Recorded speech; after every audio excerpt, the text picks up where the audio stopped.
The Runaway Wife. It is a tragic narrative about the life of a fallen Muslim girl. This is also a love story of an Egyptian prostitute who fell in love with one of her clients, who changed her life for the better. It was written in English and translated into Arabic by Dr. A. Ahmed. Copyright. All rights are reserved. No part of this book may be reproduced, stored in a retrieval system, or transmitted in any form or by any means without the prior written permission of the author except by the reviewer, who may excerpt brief passages from the review for print in a public newspaper, general magazine, school journal, or university article. All characters in this book are fictitious, and any resemblance to real people, living or dead, is pure coincidence. Chapter 10. It was at his house when I went to meet him. I expected he would ask for money or sex. I wasn't prepared for it either. I decided to threaten him that I would inform my husband and the police.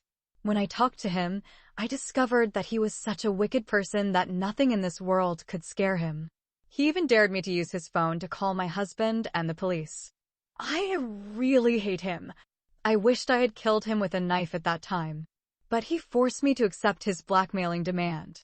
I gave in to his blackmail because I didn't want to ruin my life because of him. He claimed that my eldest son, Adele, was his son.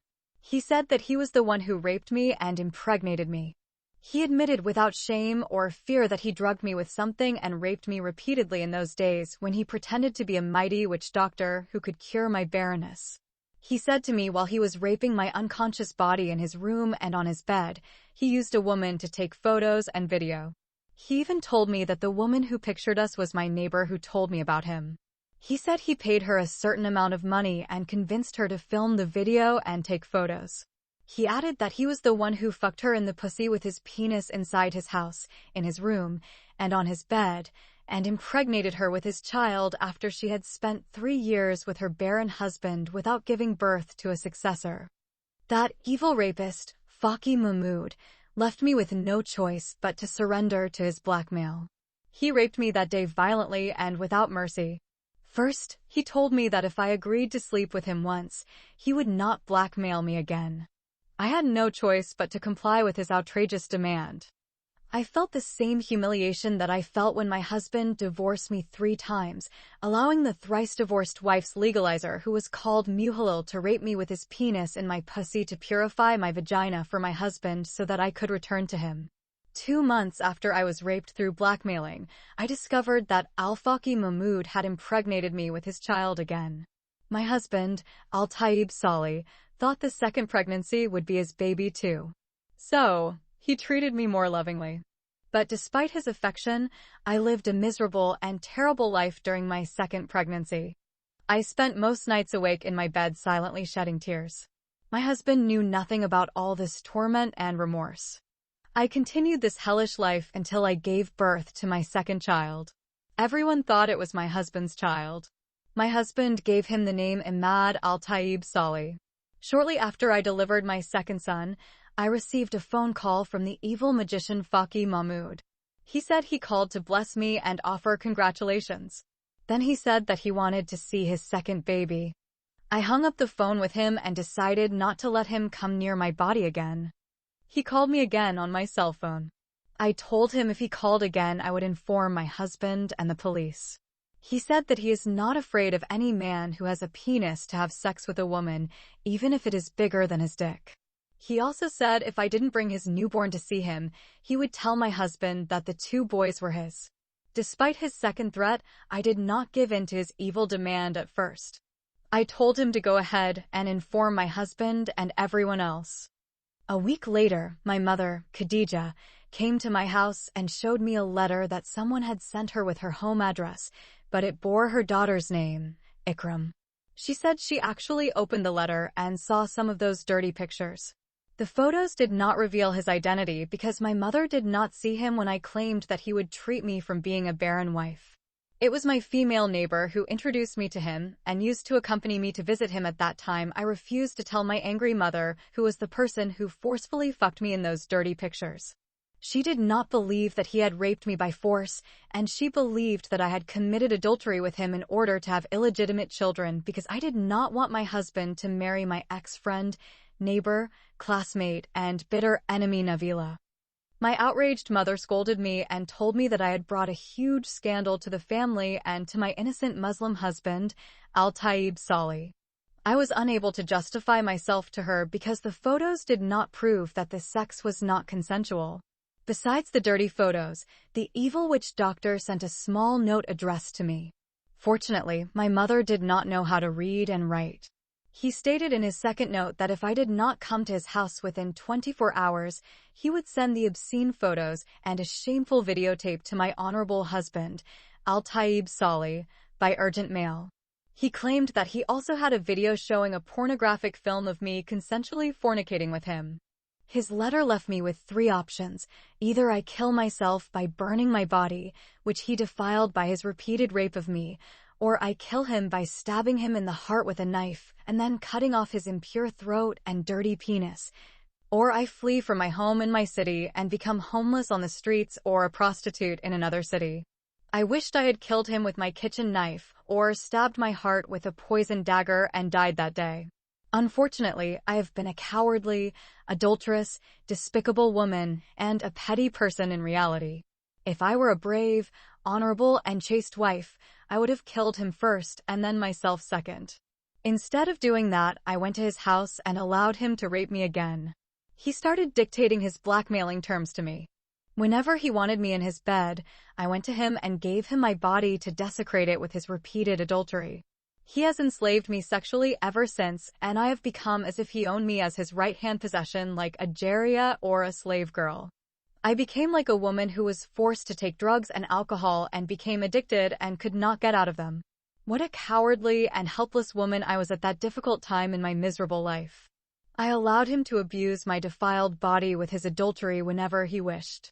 He was a sadistic man who enjoyed rough sex by having violent intercourse with his sexual partner through torture. He did not limit himself to repeatedly raping me in my pussy, but rather forced me to have anal sex. I was screaming in terrible pain when he jammed his huge cock into my little anus. I was like a dancing hen slaughtered by a sharp knife when his large cock tore up my asshole for the first time. Blood gushed everywhere from my rectum, and I felt like I had been subjected to major surgery without anesthesia. The raped wife stopped talking and began to cry bitterly as if she had lost her 2 sons. Her friend Hafez carried her in his arms and kissed her cheeks and lips, then hugged her very lovingly and also cried with her. She kept screaming from the terrible pain that was eating away at her chest like cancer while burying her head in her friend's chest. Suddenly, Ikram pulled her body away from Hafez, grabbed the bottle of strong Abyssinian whiskey, and began to empty it into her stomach quickly. She was drinking alcohol like water or medicine. Her friend snatched the bottle from her hand before she could finish it and probably died of a heart attack. She cried and begged him to return the bottle to her so she could empty it into her stomach, but he refused. When he was unable to convince her to stop drinking, he agreed to let her drink from a cup. Ikram hurriedly emptied the cup in her mouth that Hafez had poured for her. Then she returned it to him to refill it with strong Ethiopian whiskey, which has an alcohol density of 65%. Ikram drank the second cup like drinking water. She started coughing violently. Hafez rushed to the table and brought her a cup of cold water to drink. While she was drinking water, she was breathing hard. It took nearly half an hour for her breathing to stabilize. Hafez said anxiously, "My dear Ikram, please do not destroy yourself with alcohol." The Egyptian fallen girl, stricken by the terrible pain of psychological trauma, wanted to speak, but her coughing began again. "Please, my love, save the rest of your story for tomorrow. You should now go to bed and get plenty of rest," Hafez said worriedly. His girlfriend obeyed him and tried to get to her feet. But she fell in front of her chair and prostrated on the floor as if she was kneeling in an Islamic prayer. Hafez picked up her fallen body from the hard marble floor and placed her on the bed. Then he planted a kiss on her forehead and covered her with a blanket. Her mind was confused again from her intense state of intoxication, and she did not know what she said or did. The Egyptian girl, Ikram, who became addicted to alcohol and smoking, came out of her stupor caused by drinking Ethiopian-made alcoholic beverages the next evening. She spent a long time in the bathroom sink. When Ikram got out of the shower, she felt refreshed. She sat on the bed and started smoking silently. She inhaled her cigarette and let the smoke slowly exit her mouth. Her eyes followed the white smoke until it disappeared into thin air.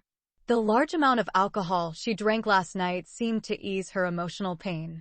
Hafez sat on the other side of the bed and continued to look at her.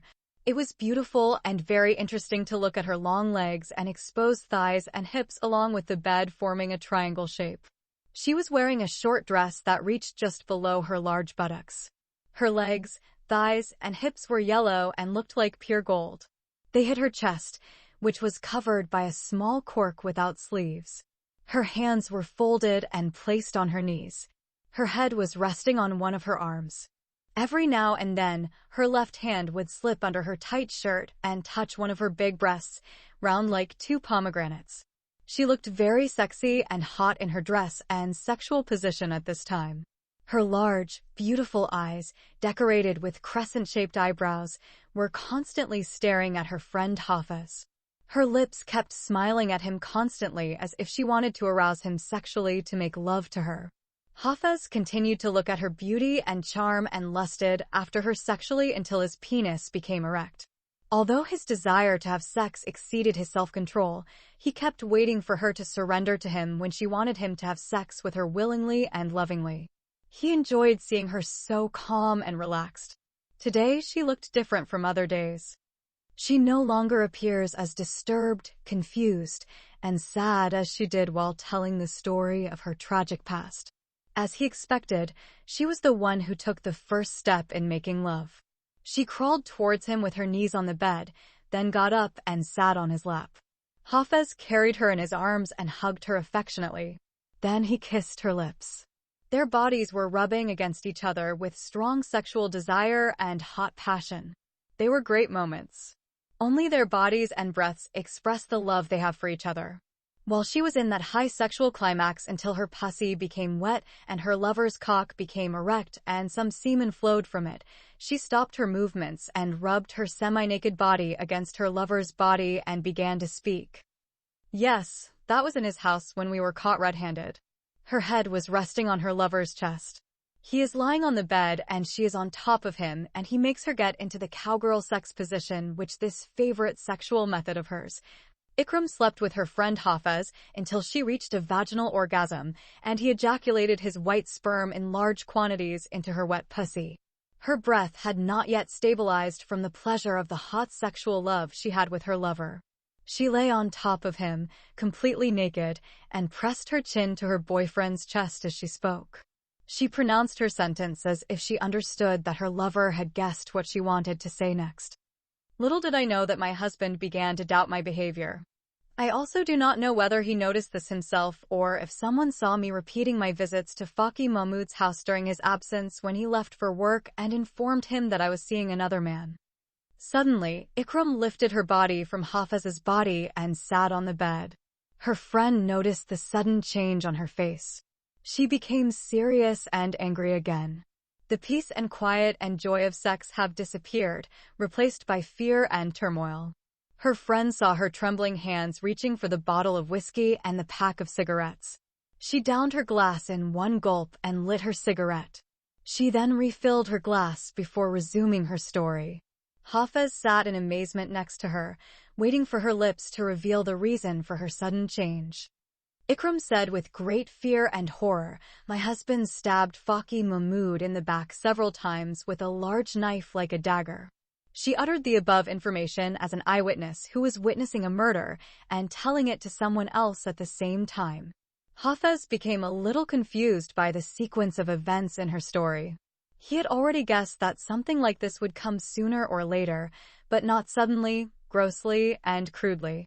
Before he asked his girlfriend to slow down and tell him what happened, she moved on to the next step. Faki Mahmoud was an unusually strong man. He managed to get up and try to control my angry husband, who was agitated and foaming like a camel.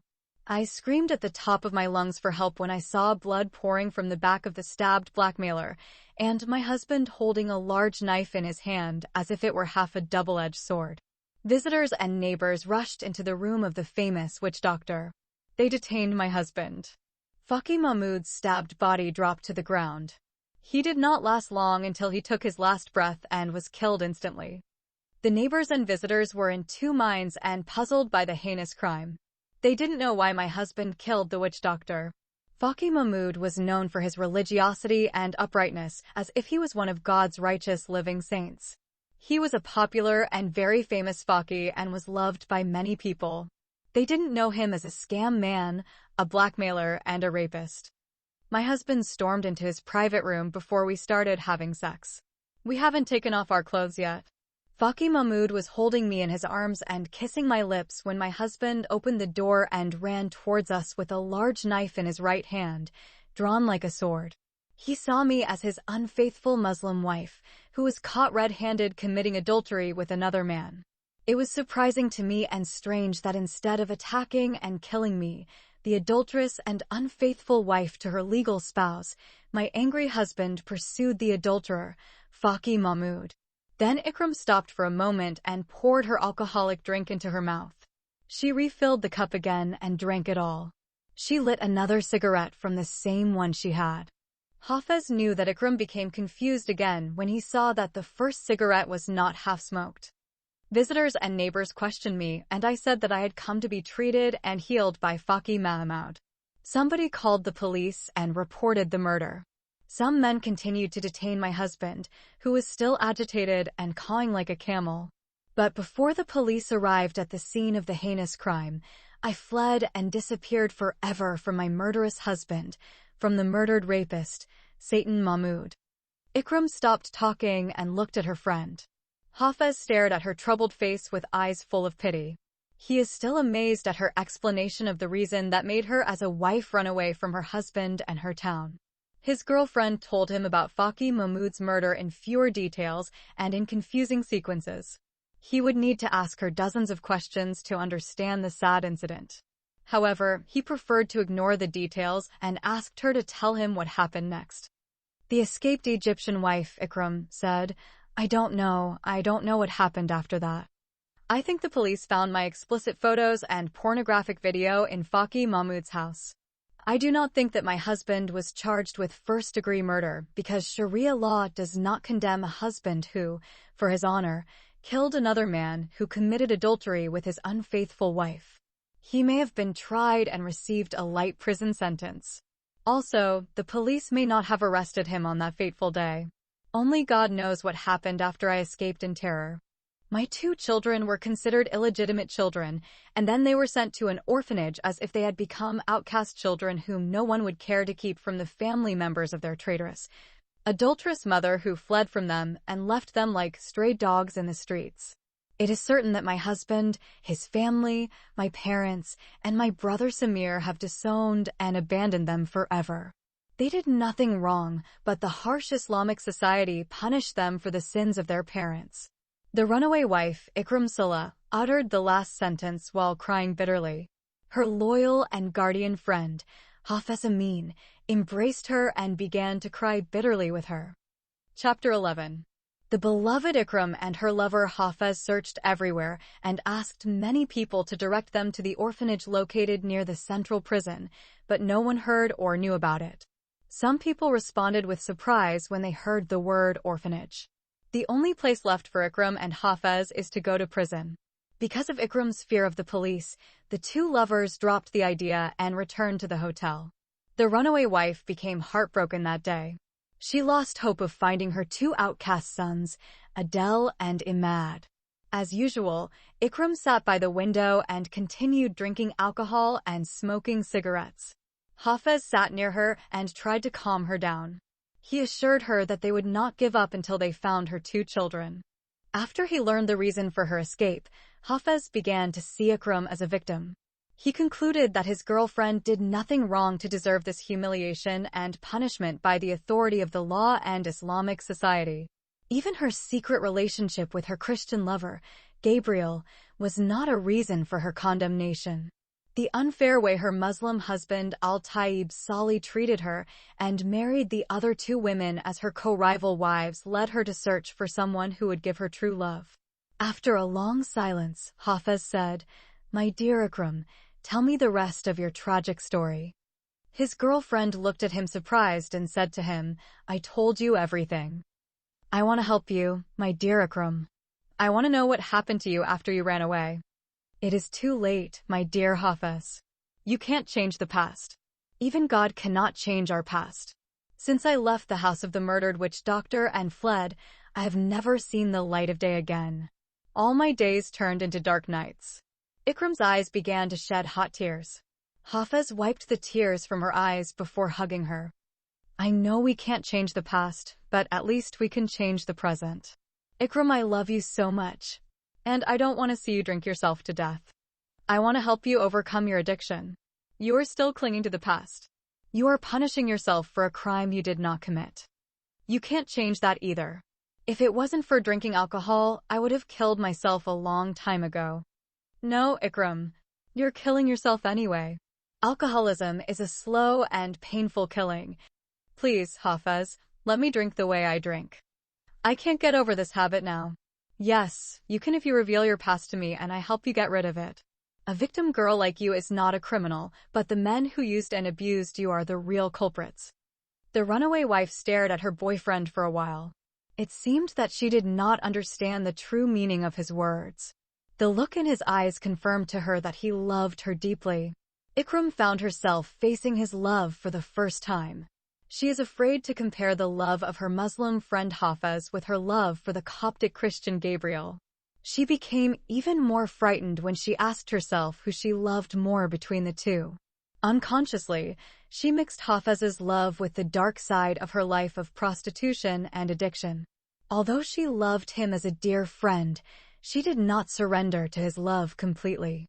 She always saw that the only true love she had in her life was with her Christian lover, Gabriel. So Ikram asked him seriously, "Why do you love me, Hafez? Why do you like a fallen girl? What is it so good about me that you love?" Hafez hesitated in answering his beloved Ikram's bold questions. He understood the moral behind her inquiries. In order to answer her questions, he had to choose between honor and beauty. She expected him to hear these two possible answers from Hafez. However, his love for her transcended her honor and beauty and embraced her soul. He loved her spirit, which could not be affected or distorted by any external factors. "It is neither your beauty nor your honor that I love. I love your noble spirit." Ikram looked at her friend Hafez with great admiration. She became amazed by his answer.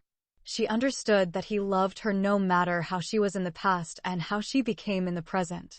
His words of sincere love encouraged her to tell him what she was hiding from him in her heart. "Since childhood, I have been told that a woman's value is her honor. If she loses her chastity, nothing can restore it to her. She will become a fallen woman. She deserves to be slaughtered in an honor killing by her father, brother, or husband. If she was brave enough, she should take her own life. She must either burn her defiled body or take a knife and stab her sinful heart. The girl who rejects the two most bitter options will have her place among fallen women. Because I loved my innocent children, I chose the third alternative. They are the only two dear people who kept me holding on to my painful past life. Yes, on that fateful day, I suddenly lost everything that I considered dear and precious in my life. I lost my children, my husband, my parents, my brother, my house, and my hometown. I even lost my dear Christian lover, Gabriel. The police officers and their police dogs were chasing me and I ran into the streets. I did not wait at the scene of a crime committed out of my honor and tried to defend my innocence. I knew that no one would believe me if I claimed to be a chaste and honorable wife and a victim of blackmail. Who would believe that I was blackmailed into being an adulterous wife and raped against my will? The only person who could attest to my innocence is Faki Mahmoud. But that evil wizard was killed because of his sinful act. My husband killed him because he dared to touch his wife and violate his honor. I wished he had stayed alive and confessed to his crime, then breathed his last and his soul went to hell. I also wished instead that my husband had stabbed my heart and killed me because of my heinous act." Ikram stopped speaking and wiped away the tears that fell from her eyes and obscured her vision. She then looked at her friend for a few seconds before resuming her tragic story. "I lied to my husband that day when I told him I was going to visit my parents' house. Most likely he did not believe my words and followed me without my knowledge to Faki Mahmoud's house. Often my husband would ask me about my feelings for him. He realized that I had changed after I returned to his house after having my vulva legalized by the penis of the Muhalal husband. He even accused me of still having a love affair with my Christian neighbor, Gabriel Gerges. I always denied my love affair. I told him that I had no friendship with Gabriel. Ikram paused again for a while and waited for Hafez to comment on her story. Her eyes met his. He turned his face away and pretended to be busy looking for a pack of cigarettes. He took out a cigarette and lit it. Then he looked again at her. He found her eyes still asking him to comment on what she said regarding the death of her love for her husband. I don't blame you for changing, Hafez said. Why didn't you blame me for cheating on my Muslim husband with my infidel Christian lover? Because your husband is the one who led you through all of this. He was not honest with you from the beginning.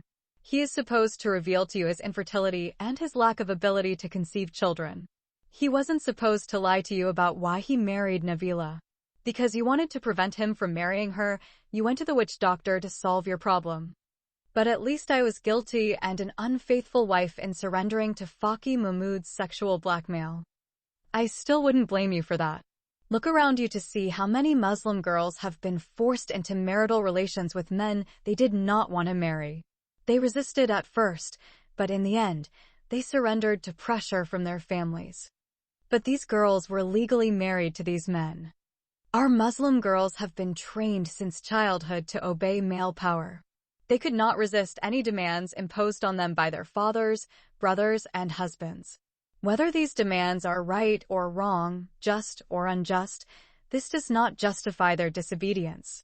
Their male counterparts had absolute rights over them, upheld by the divine laws of Islamic religious texts, the Holy Quran, and the sacred hadiths of the Prophet Muhammad. If they refused to obey, they would be beaten and considered women who rebelled against God's laws.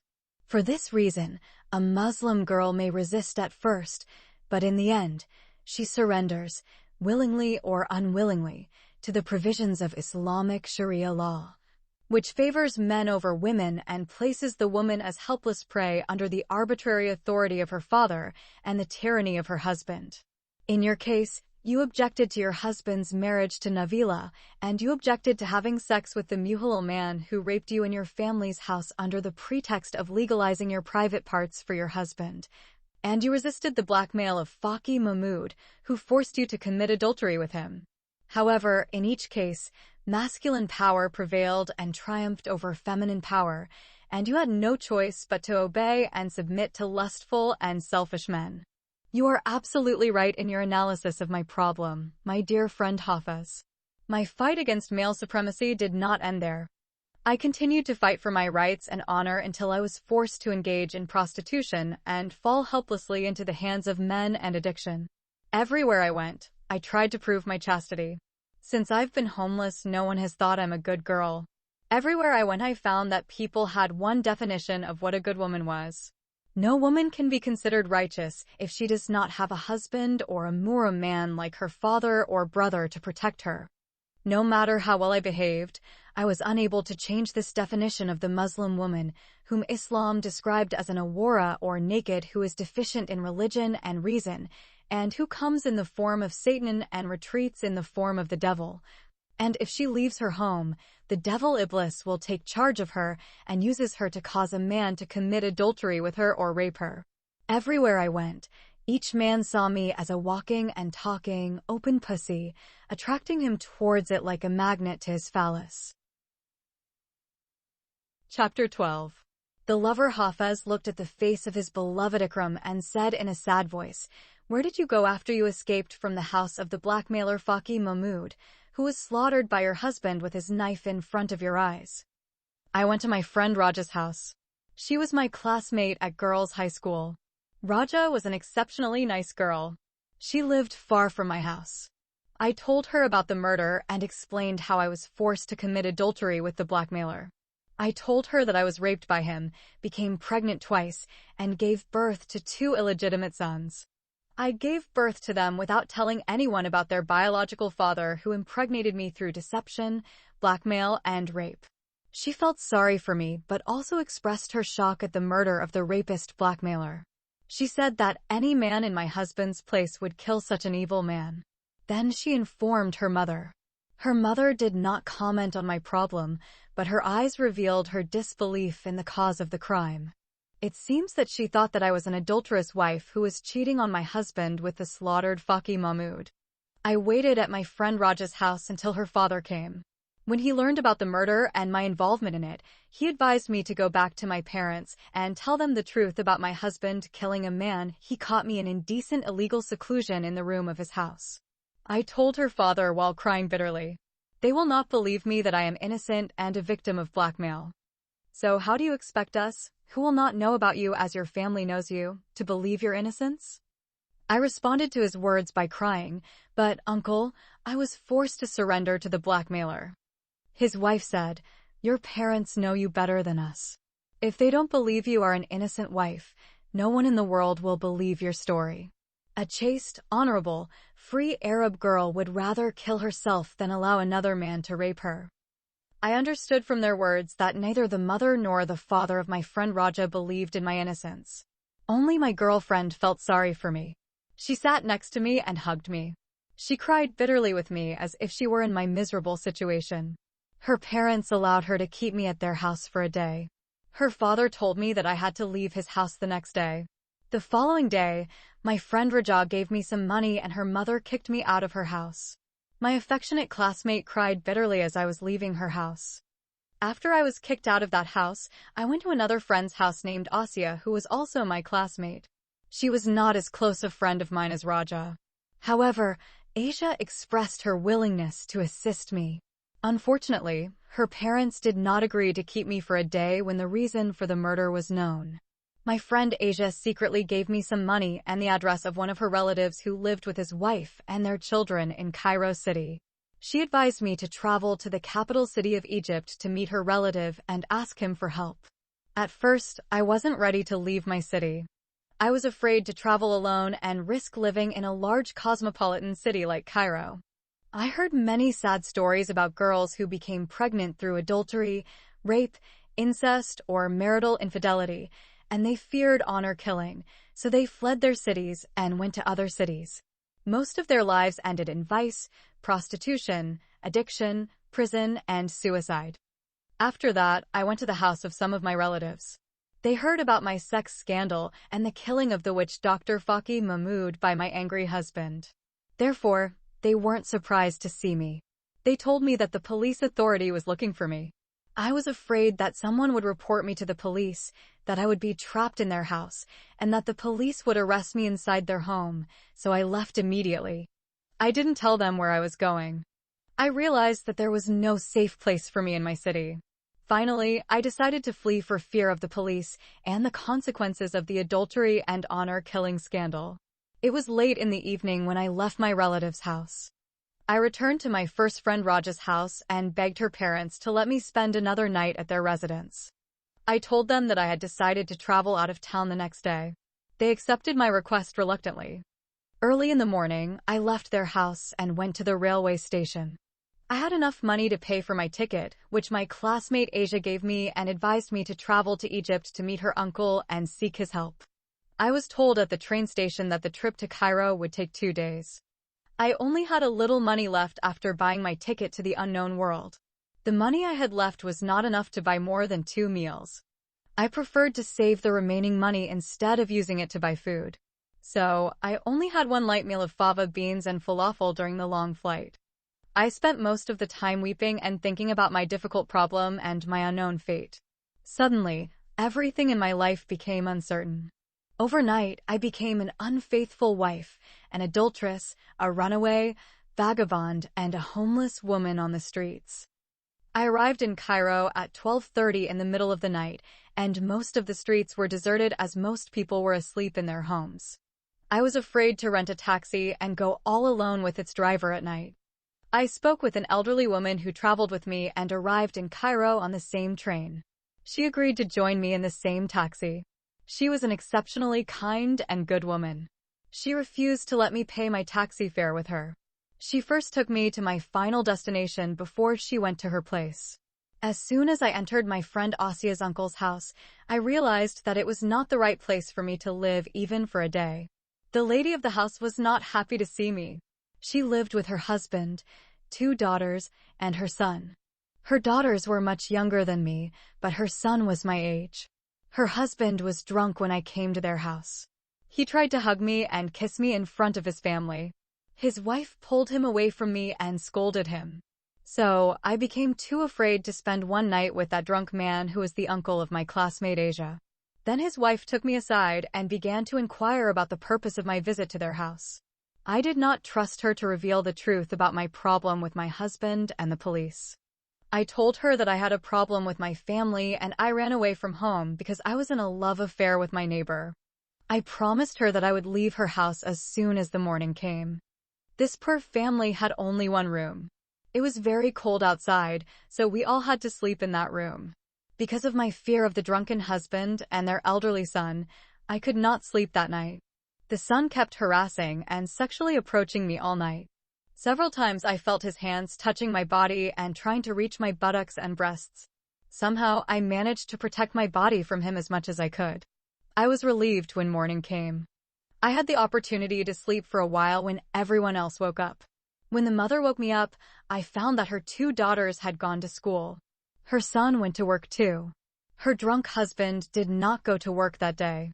He pretended to be sick with a fever and headache as a result of drinking too much alcohol last night. The wife wanted to go to the market, but she didn't want to leave me with her cheating husband. She waited for me to leave their house first. So, I have been faced with the problem of finding shelter since day one. I wanted to ask her to allow me to stay in her house until I found someone to provide me with work and safe shelter. My fear of her drunkard husband and lustful son prevented me from asking her to keep me in their house for a longer period. But I didn't know my way around town or where to find work. I asked the woman to give me the addresses of people who she thought might help me find safe shelter and honest work. She gave me the addresses of 2 of her neighbors. I thanked her and went to the first address. The family of the first address said that they had a maid and therefore did not want another one. The second family agreed to hire me as a maidservant. It was my first job and I felt very happy to find honest work and a safe shelter so quickly. The family that offered me a job as a maid was a rich Egyptian family. The husband was a wealthy businessman. His wife was a young and beautiful woman. She was his second Muslim wife. His first Muslim wife died, and he married that young woman after he became a widower. He was an old man. He looked like her father or grandfather, not her husband. They had 3 young children. The rich man spent most of his time in his office in the main market. I told the woman that I ran away from home because my father wanted to kill me when he found out that I was having a love affair with my neighbor. I did not tell her that I was a married woman with 2 children in my town. She believed my story and agreed to keep me in her house. But her husband wanted to know whether or not my lover had slept with me and impregnated me. I assured him that I had never done anything like that with my boyfriend. His facial expressions revealed that he did not believe my story, but he ignored it. After that, neither he nor his wife asked any more questions about why I had to flee my family and my city. I worked in that first house for 2 weeks without any problems. The woman treated me kindly. Sometimes she went to visit her family. Whenever she went, she took 2 of her children and left the youngest with me. I became a maid and a nanny for their children.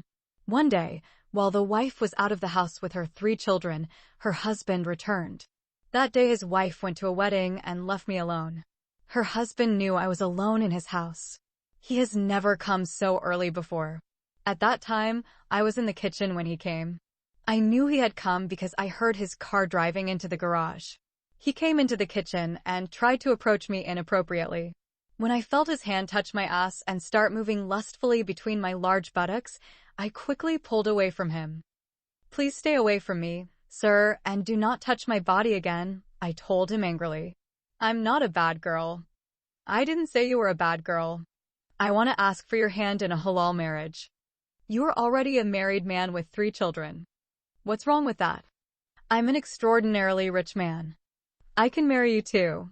Is it not permissible for me, as a Muslim man, to marry 2 women at the same time? Islamic Sharia law allows me to marry 4 wives. Sir, your wife trusts me. So, I don't want to discuss something like this with you. If you're afraid of my wife, we can do it secretly. You are a young and beautiful girl. I will marry you according to the holy book of God and the sacred sunnah of his prophet and keep you in another house. Can you leave me alone, sir, and go to another room? The rich old man seemed to think that I was only afraid of his wife. He came closer to me and touched my body again. I pushed him away. He did not give up. He took my hand and twisted it. I told him if you don't release my hand, I will scream and call the neighbors to rescue me and beat you up and call the cops on you. He let go of my hand, but he didn't leave the kitchen. He didn't seem to believe that I would scream and ask for rescue from others. I left the kitchen and sat in the living room. He came after me. He sat next to me on the same couch. He hugs me again. I pushed him off of me and stood up. He rose to his feet and tried to hug me again. I ran out of the living room. He followed me like a dog running after its bitch to sexually prey on her. I ran away from his home as if I was running away from another rapist. He didn't come out after me. I didn't know where to go. I didn't want to go back to the other house where there was a drunkard husband and his useless son. I stayed in the street until midnight. Then I returned to the same house I had escaped from. I found that the wife had already returned from the wedding party with her 3 children. The woman did not ask me where I was. Her husband probably lied to her about my absence. I did not tell her about the immoral incident in which her husband wanted to bargain with me into a secret Islamic marriage, and when I refused, he tried to rape me. From that day onward, I knew that my working life with that family would not be safe. That's why I decided to look for another job. I went back to the First Lady, the wife of the uncle of my classmate Asia, and told her about my problem with the old man. I asked her to find me another family to offer me an honest job. She told me that wherever I go I will face the same problem of sexual harassment by males. Then she said to me, "Why don't you marry the rich man and become his secret second Muslim wife?" I did not accept her advice and decided to look for another job myself. I had no choice but to go back to my temporary job and stay with that young woman and her nasty old husband until I found another job. The lustful old geezer was constantly harassing me. However, I never gave in to his evil demand. Meanwhile, I was looking for other work in neighboring houses in the same neighborhood. The young wife suspected that her old husband was interested in me, so she asked me about it. I confessed to her what he had done to me in her absence and what he intended to make me his secret concubine. I told her that he wanted to marry me as his second Muslim wife, but I rejected his proposal. The young woman quarreled with her old husband and left the house. I knew that the impudent old man would rape me if I stayed in his house after his wife left him with her children. But his mother-in-law brought her daughter and grandchildren the same day. Then she scolded him and forced him to apologize to her daughter and expel the young maid from his house. Therefore, I was expelled from the house and work as if I were an adulteress who had caused a quarrel between spouses. I was told to leave and never come back. I left immediately and returned to my first place. I spent the most terrible days of my life with that family. The eldest son sexually harassed me every night. I could barely sleep at night in the one room of that house. The drunken husband also made 2 attempts to rape me. On the first attempt, I managed to escape from him and left the house. There was no one there but him and me. On the second attempt, he would have raped me if I had not screamed and the neighbors had rushed to save me. They found that the man had torn my clothes and made me half-naked while climbing on top of my body. So, the angry neighbors beat the rapist and saved me from him.